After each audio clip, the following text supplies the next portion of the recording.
आमे श्रीमंदिर चूड़ारे जो चिता देखुचे सी हूँ रामानंदी चिता। ये जना जाए जे रामानंदी संप्रदायर केते प्रभाव मंदिर उपरे पड़ीथला। जो रामानंदी चिता आमे देखुचे जहाँ आमर गेरुरे चुनरा सेवक जाई गेरुरे जो चिता ये करती एवं से चितार किए दौरान ना अन्य स्मार्त संप्रदायर सुना गोसाई से पठेबे एवं रामानंदी चिता हम आउ गोटे जिनस आम देखा जो 1575 जगन्नाथ महाप्रभु को पुनः प्रतिष्ठित है अधिष्ठित हेले रामचंद्र देव प्रथम भोईवंशर प्रतिष्ठाता सी होते रामंकर उपासक एवं तांकरी उद्देश्य सी सेतबले 1575 मसीह आज की प्राय 450 वर्ष पूर्व 1000 स्वर्ण मुद्रा जो थे कि रामाभिषेक मुद्रा स्वर्ण मुद्रा से मुद्रा को रत्न भंडार को दान करथिले एवं रघुनाथ बेसर अयारंभ करथिले। रघुनाथ बेस ता पूर्व आमको आउ रेकर्ड मिलुदी मंदिर प्रशासन नहीं कि कौटी आम पाऊना जहाँ पाचे 1575 पर ठारू रघुनाथ बेस जो 7-8 थर होमें जहाँ देखुचे शेष थर जो 1905 मसीहा आई जो भेष होता रघुनाथ बेस सिंहासन उपरे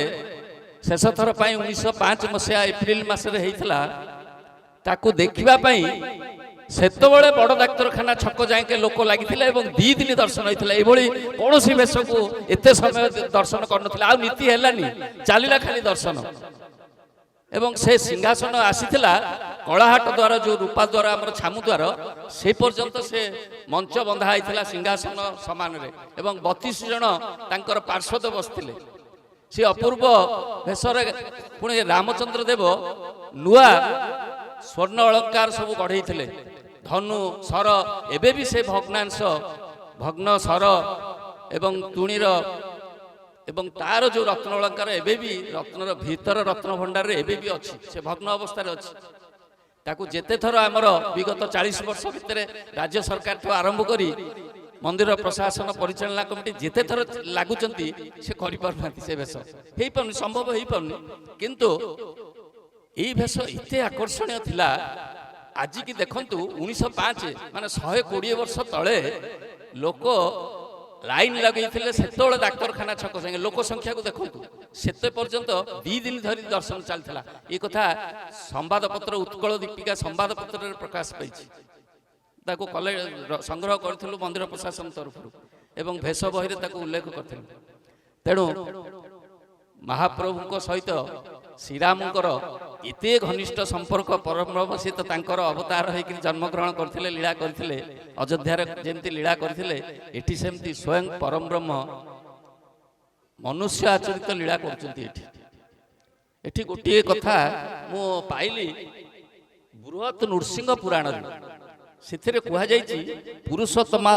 परं क्षेत्र नास्त्यत्र महिमंडले भू स्वर्गमिति विख्यात देवानापि दुर्लभ माने ये क्षेत्र को स्वर्गर मर्त्य भली जमती आमर मर्त्य वैकुंठ एक कहुच्छी सेमती ये क्षेत्र पुरुषोत्तम क्षेत्र पृथ्वी रे विरल एवं स्वयं सबु देवता दुर्लभ एक कथा कहुई पुराण रे। तेणु ये क्षेत्र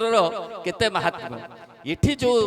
देवता रही से अकल्पनीय कहीं अकल्पनीय मु 3-4टी उदाहरण देकर मोर वक्तव्य